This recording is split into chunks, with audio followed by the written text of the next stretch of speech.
Hello, everybody. Welcome. Good evening. If you're here in Arizona and it's very hot, Arizona March, welcome, or from wherever you're coming from.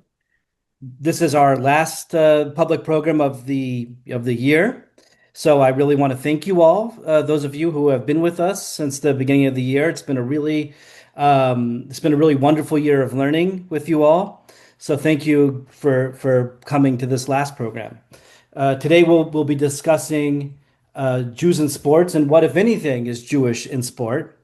Our speaker today is my colleague in the School of Historical Philosophical Religious Studies, Shawn E. Klein, who is an associate teaching professor in religious studies. He specializes in ethics, popular culture, and the philosophy of sport. He is the editor of several books, including Defining Sport, Conceptions and Borderlines, that came out with Lexington Books in 2016. Steve Jobs in Philosophy for Those Who Think Different from Open Court in 2015, and Harry Potter in Philosophy If Aristotle Ran Hogwarts from Open Court 2004. So lots of whimsical titles. He is the general editor of Studies in the Philosophy of Sport, a book series from Lexington Books. He is the editor in chief for Reason Papers, a journal of interdisciplinary normative studies. He has presented at numerous conferences on sports ethics, business ethics, pop culture, and philosophy, as well as other topics. Klein blogs and podcasts at sportethics.com. He has appeared in the New York Times, Los Angeles Times, Washington Post, USA Today, Boston Globe, Bloomberg News, CNN, CNBC, ESPN, and other media outlets. Originally from Massachusetts, he is a fan of all things Boston sport, and he lives in Phoenix, Arizona with his wife and son and several pets. So thank you so much, Shawn, for being here with us. And please join me in welcoming him. Yeah, so good. So thank you. I'm excited to be here. And so I'll add a little bit. Well, first, let me just explain the picture that's on the screen. That's Jared Firestone from this year's Olympics. And he's an Israeli American who competed for skeleton. And I just love this picture. So I thought it was apropos of some of the conversations tonight because he is certainly a Jew in sport. So I thought that would be fitting. So I thought I'd also add a little bit to the introduction, a little bit about me. So it might be a little bit repetitive, but I do teach philosophy at ASU, and my intellectual specialty is the philosophy of sports ethics. I'm fascinated by the phenomenon of sport in our lives and what it tells us about the human experience, right? And to that end, I explore issues about the nature and purpose of sport. What is it for? What role it ought to play in our lives? So that's what I focus on intellectually. So why this topic that we're going to talk about tonight?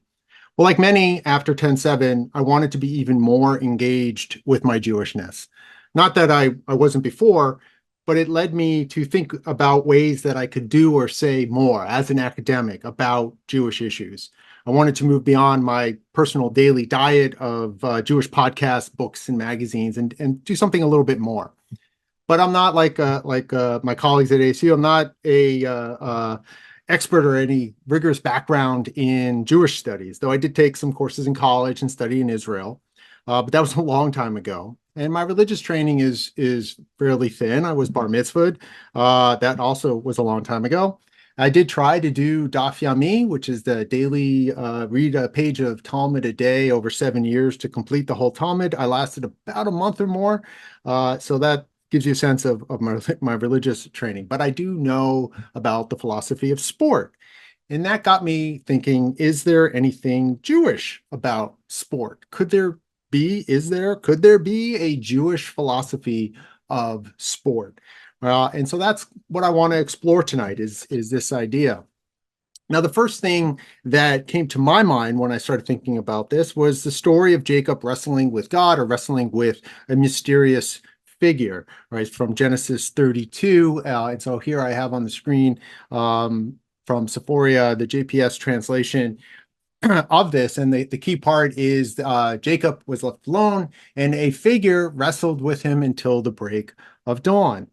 And So besides the binding of Isaac, the story of God telling Abraham to sacrifice Isaac, this may be one of the more famous, more of the most interpreted stories from the Bible. Who is Jacob wrestling with?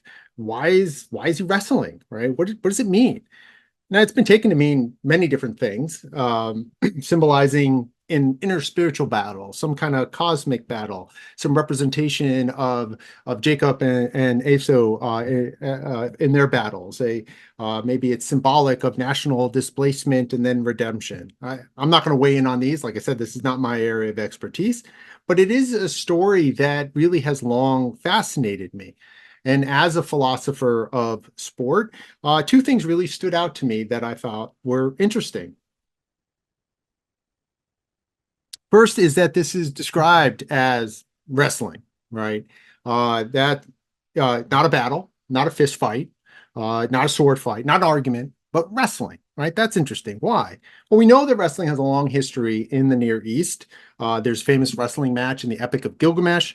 There are many reliefs, carvings, tomb paintings depicting wrestling and wrestling moves throughout Mesopotamia and Egypt.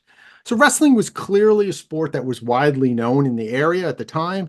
And for the authors of the Bible to use this metaphor tells us that the Israelites knew about wrestling and probably engaged in it as well.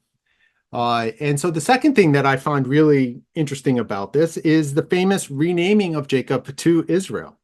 The figure tells Jacob that he's renamed Israel, for you have striven with beings divine and human, right? And so there's a couple things I want to focus on with this. First, I want to focus on the similarities here between the Hebrew word translated as striven and our English word competition.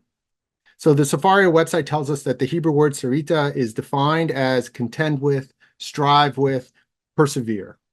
And then English competition, the word competition is a word made up of Latin roots, com, meaning with, and pater, to strive, seek, fall upon, rush, attack. It literally translates as striving with. So I don't want to make too much of this, but I do love language and I love etymology, and I can sometimes nerd out about this stuff. But this confluence of language really strikes me as interesting. It underscores the idea that this wasn't some malicious battle or fight, or right? It was a competition. It was a sport. And so even more fascinating to me is that here at the root of the Jewish people as a nation, as a people, is a kind of sport competition. The Jewish people get one of our names, Israel, based on a wrestling match. Well, I recognize there's danger in overreading this, but I think this suggests to me at least that there's some deep and long connection between sport and civilization. Jewish civilization, to be sure, but also civilization more broadly, if we understand the Bible as one of the key foundations of Western civilization. So if the name of our people, Israel, is based on sports, this leads us back to this question of what is Jewish in sport? But what does this question mean, right? Remember, I'm a philosopher, so I'm always going to ask that question. What does it mean, right? What is it? And there are at least three ways that I understand this question, or ways to think about what this question is really getting at, right? And so one is, are there Jews in sport? All right, and then are there indigenous Jewish sports is another way to think about this question. Lastly, is there a Jewish philosophy of sport? And I want to take a look at each of these in turn. So, are there Jews in sport? Well, this is asking about participation and engagement. In my last talk about American sports fandom, Jewish fandom in America, touches on this idea of fan engagement. And despite the prevalence of jokes about Jews in sport, and so this is the famous scene from the movie Airplane, where the woman asks for some light reading and gets offered a one-page leaflet of famous Jewish sports legends. Right. So despite these jokes, there is a lot that can be said about the Jewish involvement in sports as players, as owners, management, institutional involvement more generally, not to mention on the gambling side and the corruption side as well. And so Jews have been long been involved in sport in all of these. Sports are a major cultural product, and Jews in every culture that they are represented in are involved in these cultural institutions. So it's no surprise that they are involved in sport as much as they are. I'm just not sure that this tells us that much about Jews or sport, so I'm gonna kind of move on from this to this other way of thinking about the question. Is there anything Jewish in sport? Is a way to ask, are there indigenous Jewish sports? That is, sports that are uh, developed and originated by Jews within Jewish civilization. Right? We have Jewish literature, Jewish art, Jewish philosophy, Jewish architecture, and so on. Why not Jewish sport? Well, this is a historical, anthropological question, and so in many ways, it's outside of my area as a philosopher. But by looking into it, the answer does seem to be no, and that there aren't indigenous Jewish sports. But that too is interesting, because many civilizations have their own sports, at least to some degree or another. And I lost my page here. Oh, there I am. Right. And so there we are. Right. And so there are lots of examples from Japan. We have sumo wrestling in Japan, and Ireland has hurling and other kinds of Gaelic games. There's the history of the Mesoamerican ball games that we have lots of evidence for. In Central Asia, there's a game goes by various kinds of names. Kokbar is one, and this is a sport that's a bit like polo on a horse, except instead of a ball, they use the carcass of a sheep or a goat, which is very different. But it's a very popular sport throughout some of the Central Asian areas. The Aboriginal people in Australia have a spear throwing game called Batantendi, right? And so we have throughout the world, throughout history, these civilizations that have developed their own sports. So it does that we don't have Jewish indigenous sports raises an interesting question about why not. And I think a big part of the answer is that in the ancient period, Jews in the ancient world participated in the sports that were common among the ancient Near East cultures: wrestling, running, slinging, and so on. So there really wasn't a need for new sports. Now we do know that Jews participated in these sports because in the Talmud there are mentions of references to sports. So I think it's worth looking at a few of these. And so here we have the Jerusalem Talmud and the Midrash both sharing really identical stories about the destruction of the temple or an area near the temple, and blaming it on playing ball, right? So the Jerusalem Talmud here says, why was it destroyed? Some say because of whoring, but some say it was because they were playing ball. And then in the Midrash, it is because they would play ball on Shabbat. So this destruction is from playing ball. So they're talking about playing ball. Now, what kind of ball, we don't really know, but it's some kind of ball playing, right? And in another part of the Talmud, there's a discussion of foot races used to determine certain kinds of temple privileges, right? So here, right, when there were too many priests that wanted to do the task, the priest would run and ascend on the ramp leading to the top of the altar. Any priest who precedes another and reaches within 4 cubits of the top of the altar first is privileged to remove the ashes.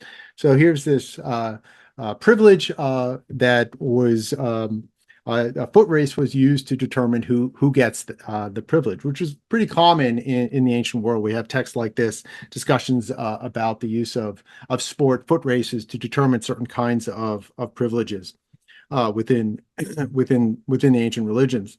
And then there are also many discussions about playing sports, playing ball on Shabbat, right?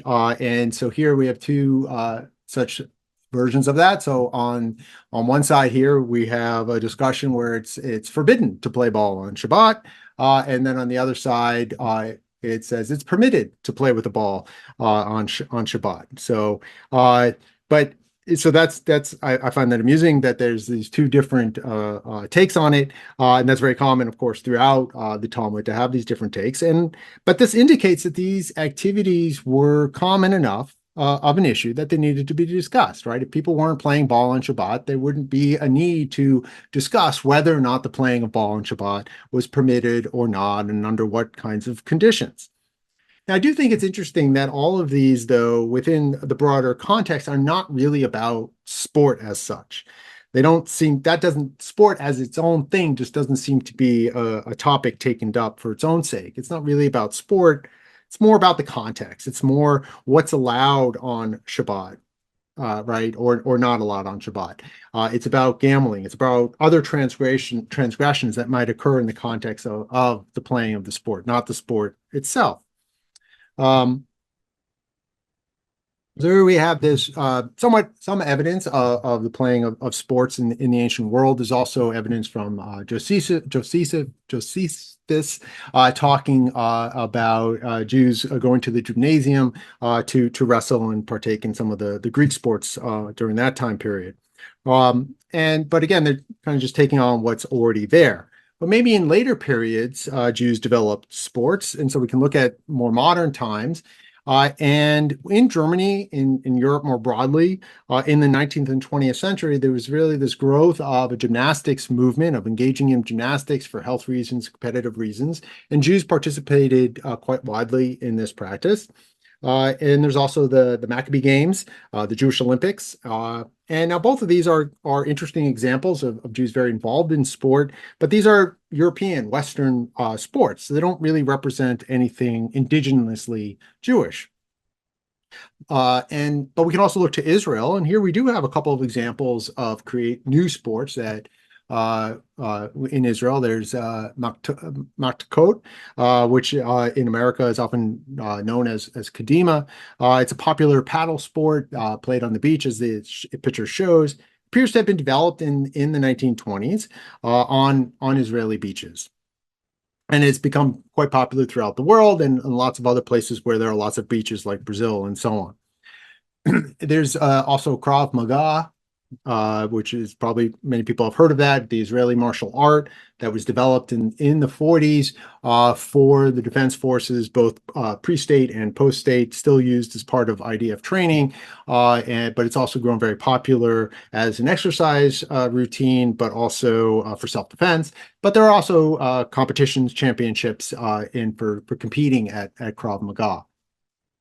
And there's also catchball, which is a simplified version of volleyball, which apparently was developed in Israel.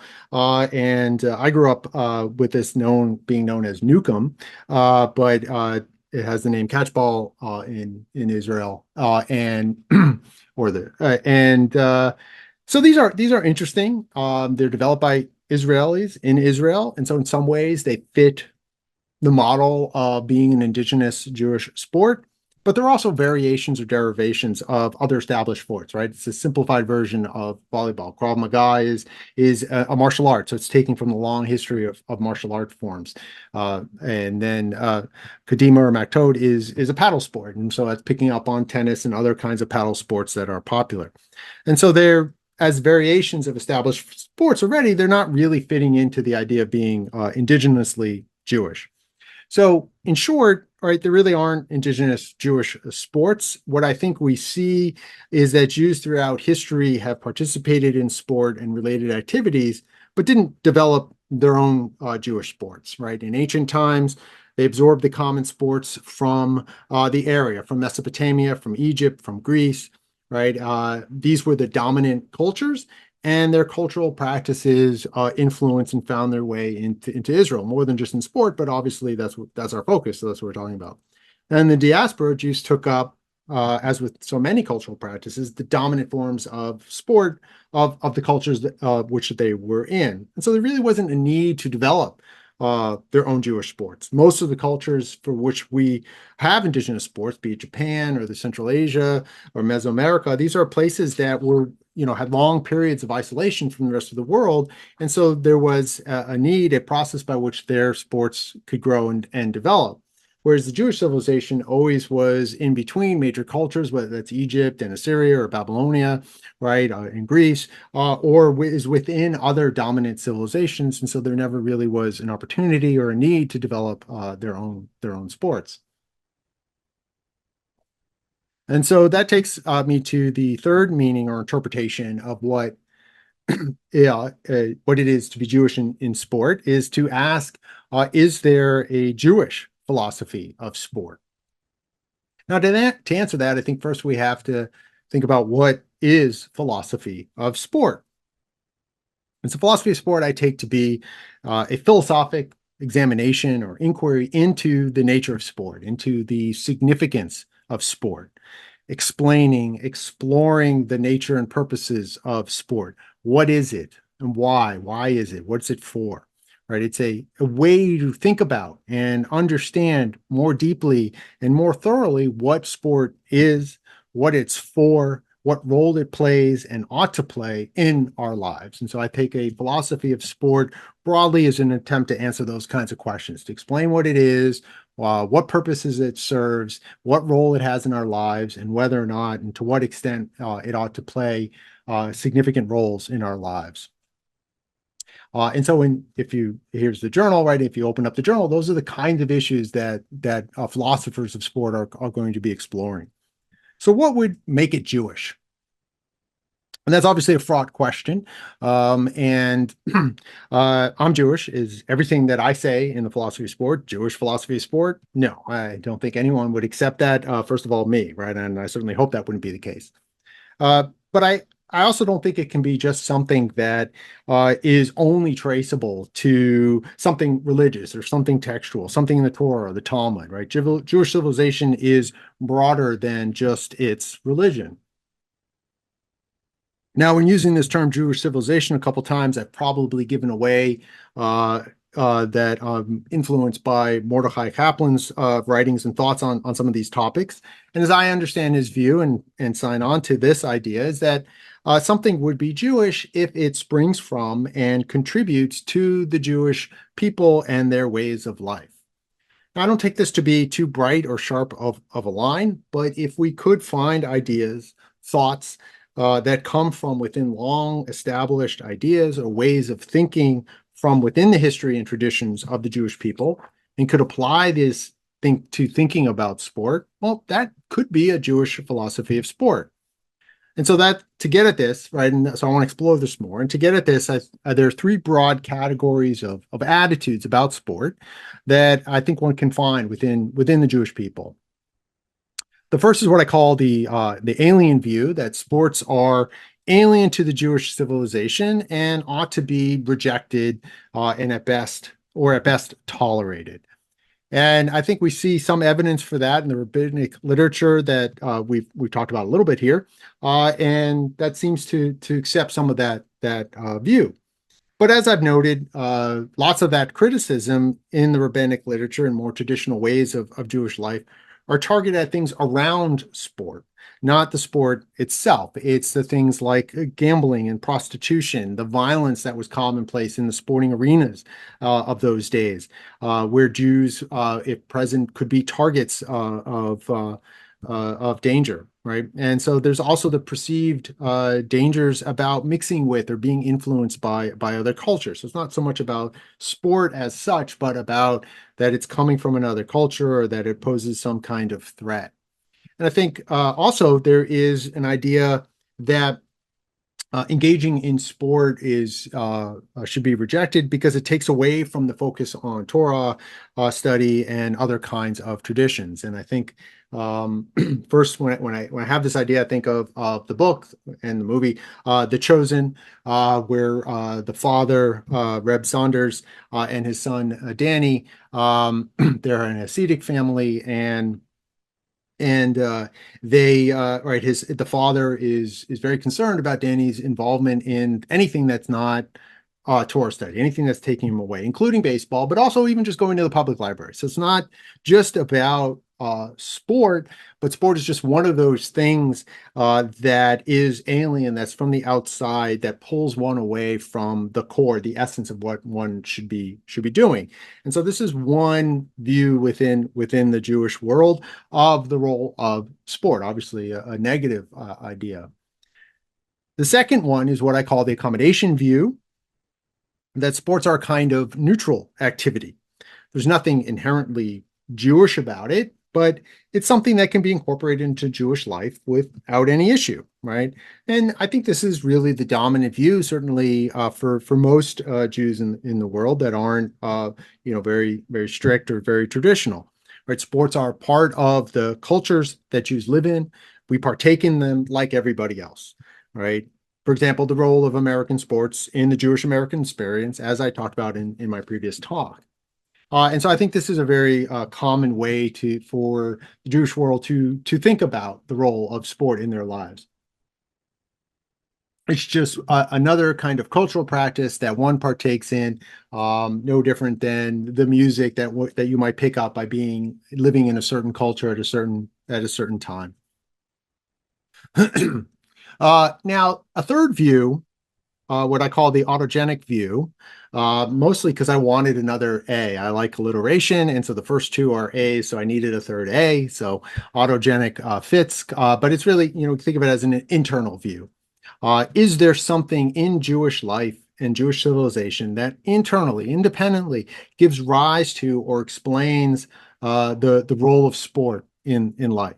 Is there a view of sport that is implicit in or can be drawn out of Jewish civilization? Obviously, not something explicit, right? We're not going to open up the Guide to Perplex and have Maimonides talking about sport. We're not going to find much in the Talmud. We don't find it in lots of other places in any kind of explicit way. But if we can understand more deeply what Jewish life is, maybe we can identify features that could explain a role, a value of sport in life, and specifically a Jewish life. If so, that could be a Jewish philosophy of sport. And so I want to see if there's anything to this autogenic view. Now, I've been very cautious in saying things like, well, it could be a Jewish philosophy of sport, and that's because I'm just not sure that this is going to amount too much. Right, this is a first step in a direction and trying to flesh this out. And it might prove to be a dead end. It might prove to be just too insubstantial to amount too much. But that said, I do think there are some interesting ways of Jewish thinking, Jewish ideas that can shed light and do shed light on things in sport. And so that's what I want to take a look at now.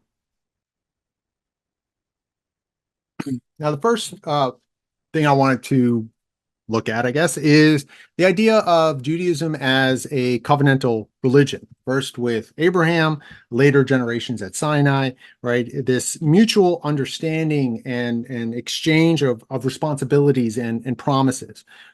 Jews promise obedience to God, obeying the mitzvot and the law, right? And God promises to protect Israel, the Jewish people. Right, they're partners in the creation of the world. The covenant brings them together to be partners in the creation of the world. And I think there's a way to understand sport as a kind of covenant. One of the main theories of sport is called mutualism, developed by the late philosopher of sport, Robert Simon, who gives an account of sporting competition as, quote, mutually acceptable quest for excellence through challenge.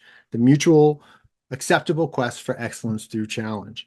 Right, so there is an agreement, not just about the rules, but how to play, about the purposes, right, that you're playing for, about the structures in which you will play. It's a quest for excellence through challenging each other, right? That's the mutual part. It's not just a contract or agreement. It's a mutual commitment between players to play a certain way, to be in a kind of relationship with each other as one plays. And that makes it sound a little bit more like a covenant than just an agreement to play.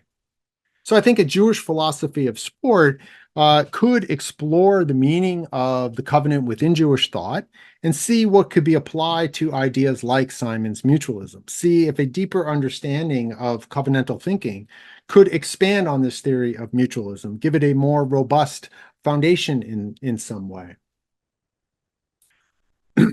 Another idea about in the direction of Jewish philosophy of sport is to think about the demarcations of time and space. And this is very important in Judaism. We demarcate certain times, certain spaces as holy, as sacred, right? We divide up the sacred and the profane. So in time, we have the Jewish calendar, we have Shabbat, right? We have spaces like the sukkah that we go in during Sukkot, and synagogues, the kotel, and so on, right? The when and where is always or often very important in Jewish life. The Jewish calendar is what Rabbi Harold Kushner has called sanctuaries in time. We have a second calendar, set of rhythms, is set off from normal time, right? Often out of sync with others, but in sync with Jews across the world. As we're getting ready for Passover next week, this is very much on my mind. It's something that as Jews we get together, and it's a different sort of space and time for us, not for the rest of the world, but for us and for Jews around the world at the same time, doing this in this shared time and space that's separate from other people's times and space. And sport can be like this too, right? Sport demarcates time and spaces as sacred, right? Not the same kind of sacred, but as special, as set off, as extraordinary, right? We have a ball field that you play on, and there are these lines that mark off as what's in and what's out. What's in, there's a certain thing going on within those lines, and there's certain activities that you can do within those lines that you don't do out of those lines. So there's this important demarcation between that space. And anyone who's watched sport knows that the sense of time in sport is very different, right? A 15-minute quarter in football does not take 15 minutes on your watch, right? A 90-minute soccer match does not take 90 minutes on your watch. And that's not just because of halftime, but because all kinds of other things that happen in the game that make the time a different way, go a different way in sport. And then of course you have sport like baseball, which is has no time. I'm not going to talk about the abomination that is the pitch clock, right? But there is no time measurement in baseball, right? It's a sport out of time. And so space and time in sport can also be very, very special and demarcated in an interesting way. Now, in the religion of Judaism, for those that are very observant, right, we sacralize, we sanctify everyday activities, whether it's eating with prayer or only eating certain kinds of foods, not eating other kinds of foods, the lighting of candles, the washing of hands, and the prayers that are said around that. We make these occasions of holiness and specialness. And sport does this too, right? Kicking a ball is one thing, but kicking a ball within a soccer game or a football game becomes a special event. A grassy field, which is just a bunch of grass, can become a special place when it turns into a football pitch, a soccer pitch, to experience joy. The movements of our body, often just utilitarian or instrumental, just to get, we can move from one spot to another just to get some water. They become ends in themselves, focuses of an experience of exertion and excellence. So I think by exploring the meaning of these demarcations of time and space and things we make sacred and special within Jewish thought can tell us about how this functions in sport as well. There's also the idea of freedom through rules. So the Torah is a way of life, right? A set of guidelines, laws that can restrict behavior, but in doing so, they opening up an experience that allows one to experience joy, freedom, dignity. So Rabbi Sachs says that morality matters because we care for liberty and have come to understand that human dignity is better served by the restraints we impose on ourselves. Right, so we have these restraints that we impose on ourselves that allow us to serve and understand and experience our human dignity and human freedom. Rabbi Harold Kushner again says, Judaism insists that living by God's laws is a matter not only of obedience, but of a more important kind of freedom. And so that it's through the acceptance and following of these laws and restricting of our behavior that we can experience freedom. And sports like this too. We create rules and accept those rules to follow so that we can experience joy. We can experience excellence, the spontaneous exertion and creativity to overcome the obstacles we have taken on. We impose restraints on ourselves to challenge ourselves and experience the freedom, the joy, the thrill of overcoming them in this excellence through challenge. So both of these, we could explore both of this idea of how the acceptance and imposition of rules on ourselves and what we can do actually opens up space for us to experience life more fully, to experience joy and freedom and dignity and excellence. Now, these are all interesting and intriguing. I think they can help shed light on aspects of sport and sport philosophy. They suggest interesting parallels and insights, but they really aren't getting at that internal or autogenic explanation or justification for sport that I'm looking for. Right? There are interesting parallels. I think they're worth exploring more at another time, possibly, or later tonight. But they're not really that autogenic sort of internal explanation for sport. And so for that, I'm going to turn to a few ideas that I get from Mordecai Kaplan's work that I think can suggest something like that. Now, late in his book, The Judaism as a Civilization, Kaplan discusses what he calls the pendulum of despotism and anarchism. History, he says, seems to continually swing between these extremes. This is represented on one hand by an extreme totalizing collectivism, the despotism, and then the other, the anarchism that we see within the absolute unconstrained freedom of the lone individual. And the approach that Kaplan takes in his work suggests that Jewish thinking might be a path out of this swinging pendulum, that Judaism can provide an understanding of the interplay, the balance, the synthesis between individualism and collectivism, between independence and interdependence. Now, these two aspects of human life, the pull towards the collective and the individual, are always there. But as Kaplan argues, the most complete life is one that fulfills both of these aspects. Kaplan argues that the reconstruction, as he calls it, of Jewish values is in part meant to do this, to provide the basis for an understanding and expressing the full, balanced Jewish life. Mika Goodman, an Israeli intellectual, also talks about this kind of interplay in Israeli society. It's balance of the collective and the individual, as he talks about it. A society with incredibly strong communal bonds that at the same time celebrates to the hilt, really, individual initiative and individual expression. And he argues that in Israeli society, we can see these aspects less as dichotomy and more as a harmony, a balanced way to express human nature and life. Now, I think sport can do this, be a voice for this as well. Sport can't be too rigid, despotic with its rules. The adaptability and spontaneous action are necessary parts of sport. They can't be scripted. They can't be too tied down to rules. There's got to be some fluidity there, spontaneity to that. But at the same time, it can't evolve into mere frolic, right? Anarchy. There needs to be a structure. There always is a structure. Sport is never wholly collectivistic or individualistic, right? Individuals are always playing within a shared structure. There's necessarily independence and interdependence. There's always an interplay. Now, we see this in team sports quite easily, quite obviously. You have an individual playing on the team. We have that dynamic of the individual and the collective very much more clearly in our minds. But I think this is also in individual sports, right? Within the opposition between the players, even if they're not on a team, it's just individuals. In the structure and the shared purpose of the competitors together. Jared Firestone, going back to the intro picture that we had, might take to the ice on his skeleton sled all by himself, but he does so as part of a competition with others in a shared competitive space, sharing the same purposes as his competitors. So there you have that same sort of dynamic of independence and interdependence. Understanding sport in this way shows us how it could be a way to directly experience what Kaplan and Goodman are talking about. Sport in the way it is structured to balance the individual and the collective needs can allow us to live and experience this ideal of the harmony of these needs.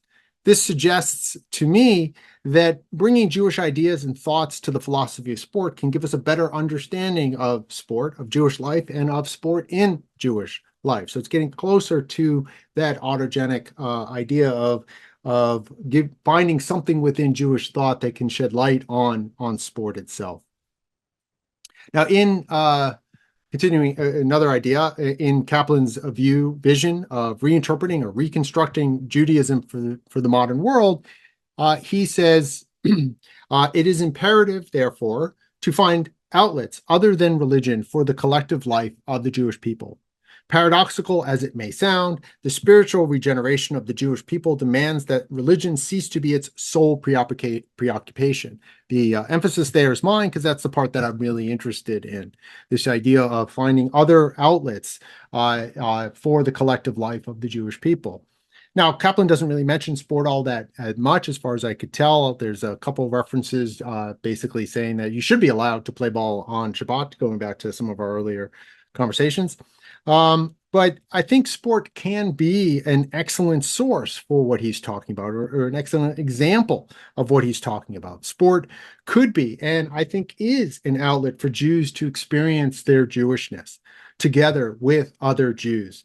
So watching the Israeli teams out at the Olympics, at the World Baseball Classic, which just finished up, right? Both as a fan, experiencing one's Jewishness, watching other Jewish players, but really more importantly, I think even just the Jews on those teams playing together as Jews on a Jewish team, I think is a way to experience their collective Jewishness. And as well as playing in the Maccabee games, sports at Jewish summer camps and Jewish day schools. These become spaces to connect, to relate, to experience shared Jewishness, shared peoplehood. It's a space to experience the thrill and joy of being a Jew through sharing the experiences with other Jews and seeing that experience as an expression of one's fullest self. Now, as indicated in the quote above, Kaplan is interested in expanding the customs and folkways of the Jewish people.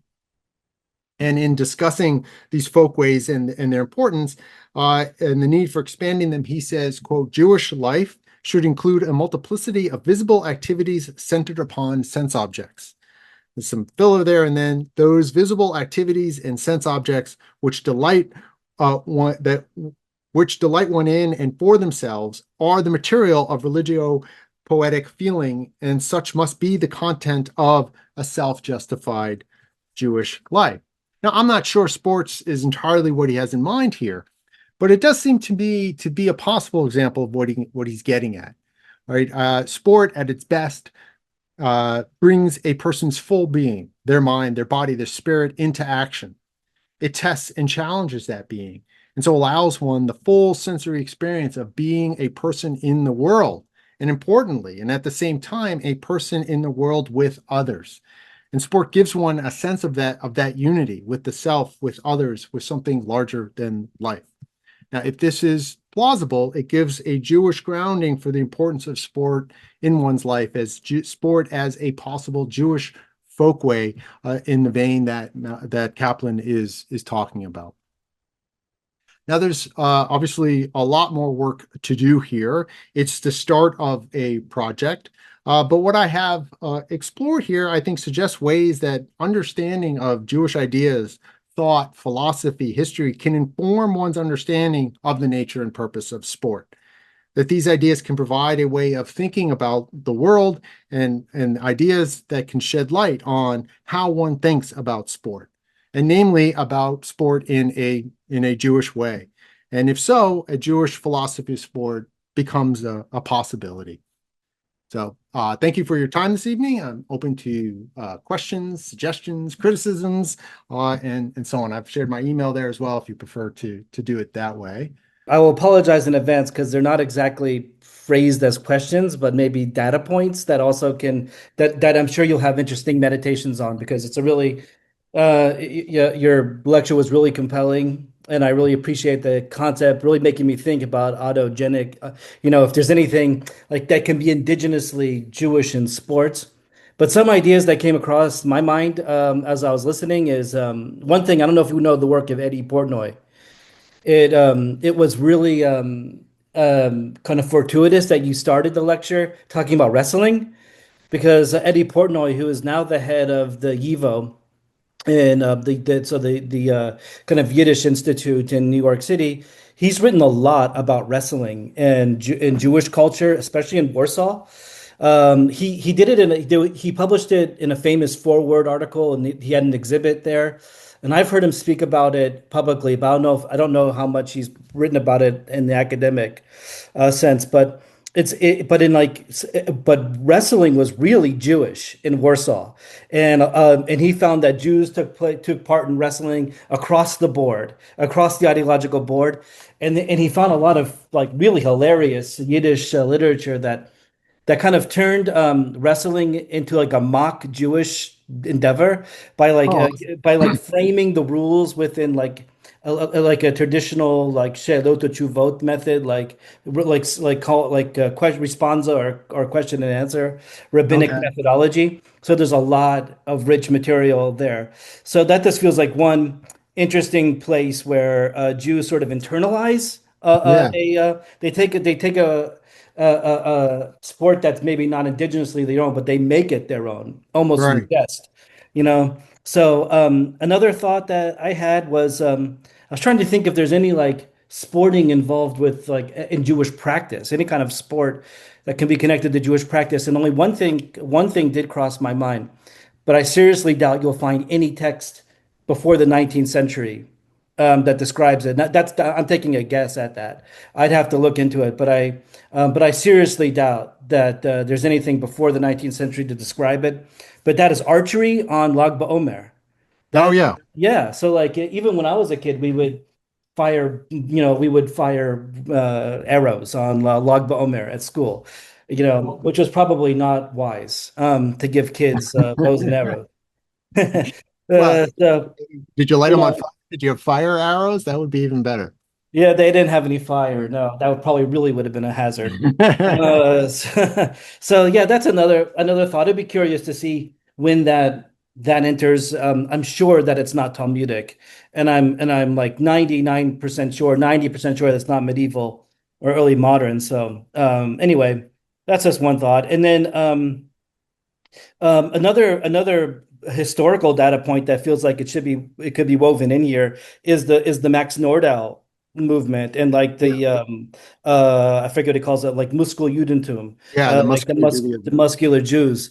Yeah, so that's like it's not exactly autogenic, but it's reactive. They Hmm. internalize it in a reactive way, but they make it into something that becomes sort of quintessentially Jewish, and I think that helped spread the Maccabee World Union in Hmm. the early 20th century. And gymnastics becomes a huge part of that movement. Yeah.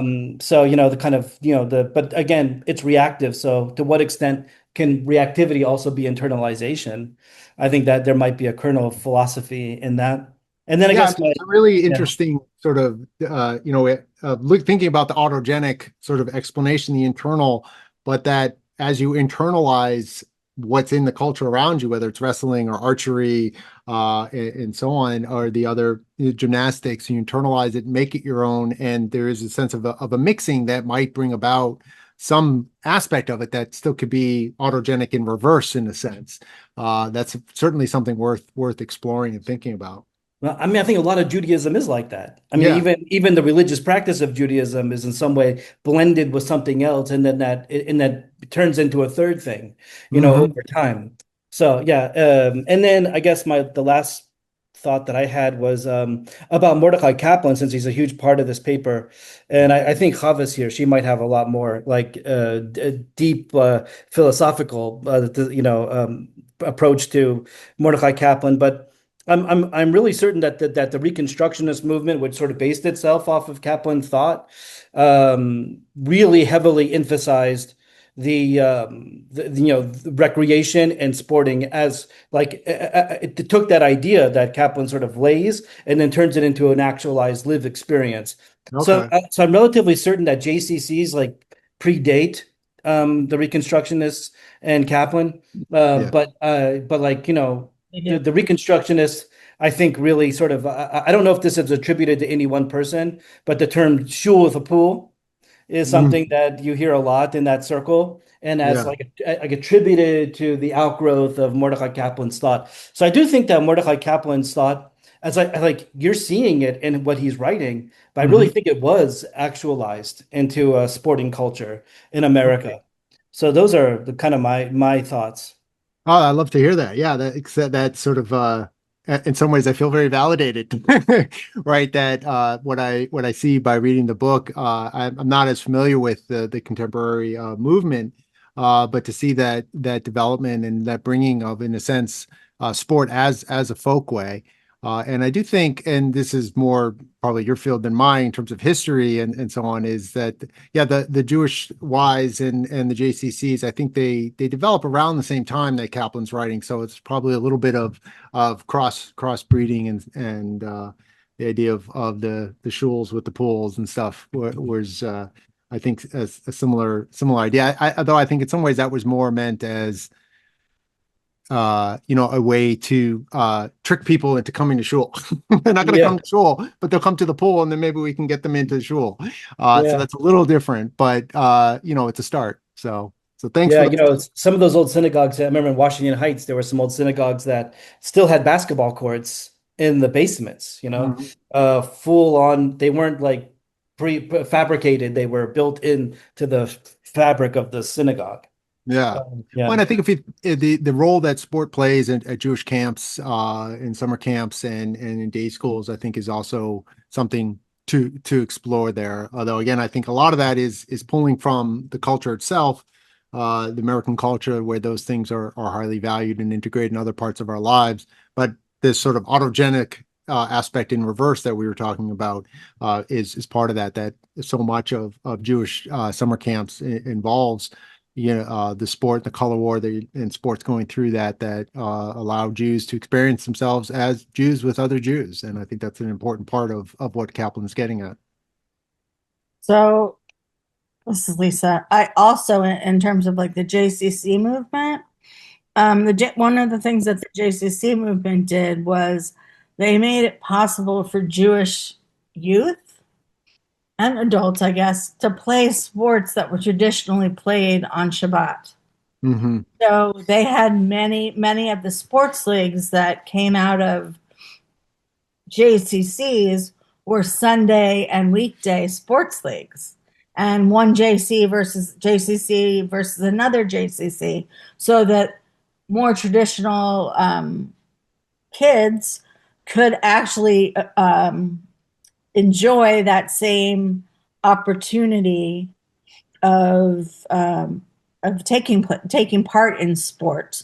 And then Right. I also, in terms of, I guess I'm a very much influenced by Kaplan as well. But if we look at the places where we have been successful throughout the diaspora, it's places where we have integrated somewhat into the societies that we've been a part of. I mean, that, getting along. And I think one of the ways we have successfully gotten along without giving up our religious belief is through sport. It's a Right. safe way to play with the Gentiles. It's a safe way to, especially like, post-Reformation Germany, the Olympic movement, the modern Olympic movement, all of that, Maccabia.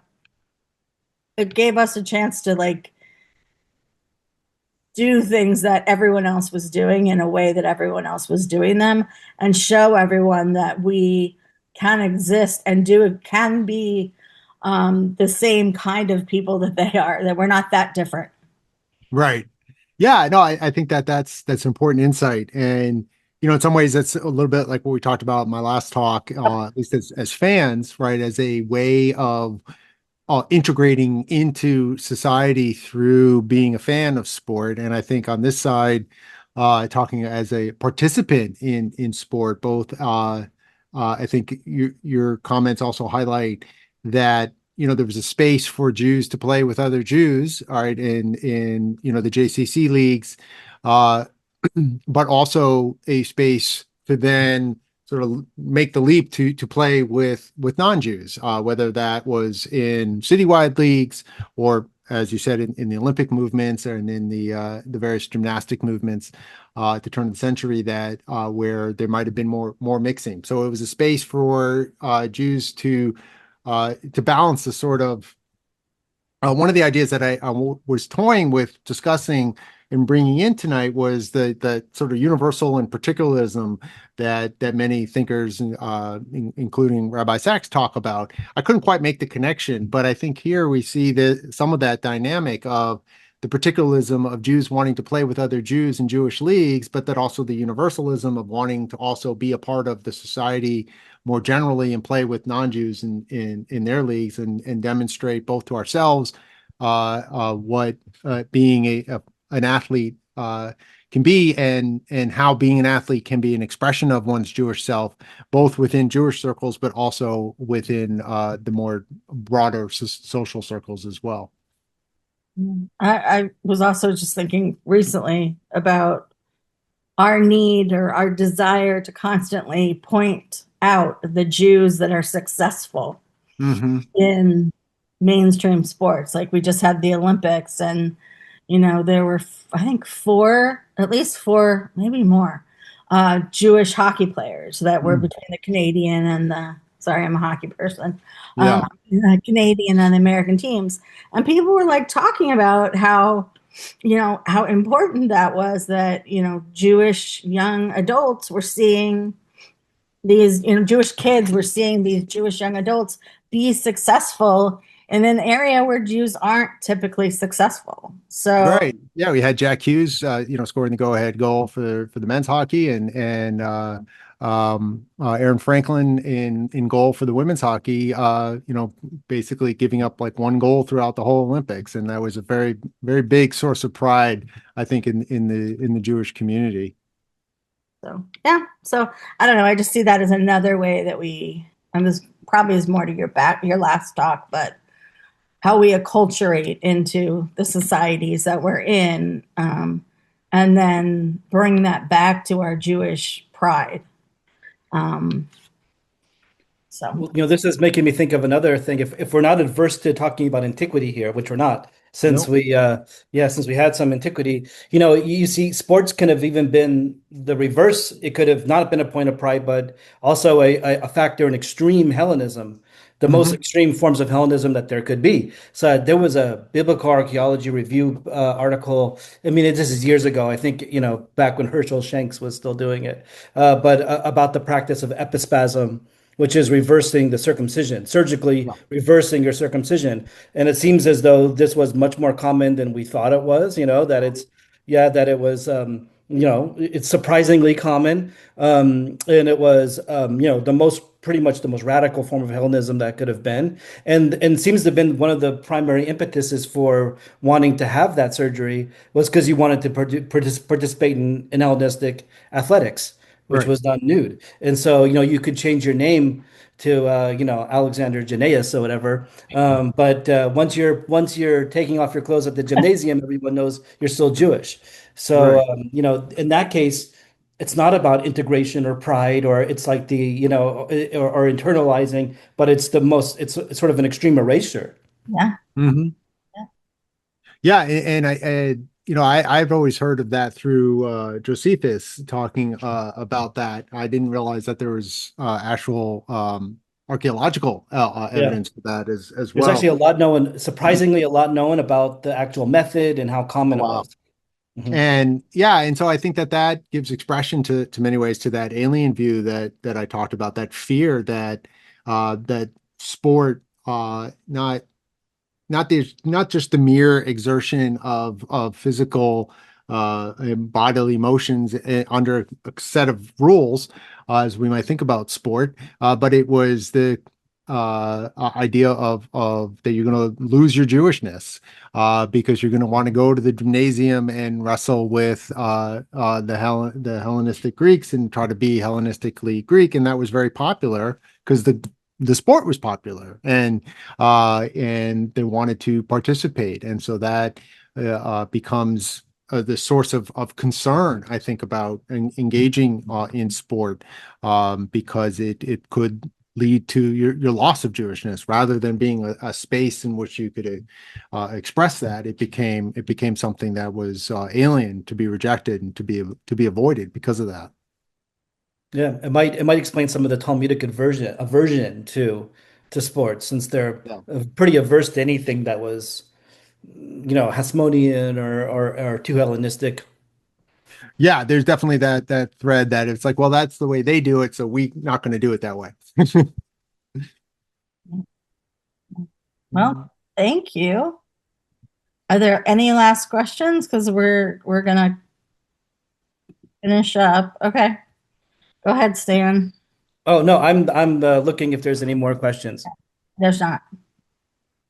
I mean, I could keep on talking about this with Shawn, but I'll also see him in the hallways too. So like, Yeah, this is one of my favorite topics too. So it's been fun to listen. yeah, I really Excellent. appreciate this topic, and I thought you had a really great balance between the first talk, which was, Jews and American sports and what that means for American Jewish identity, and then you kind of broadened it out into this much more philosophical approach. What is indigenously or not indigenously Jewish about sports was a really thoughtful way of approaching this topic.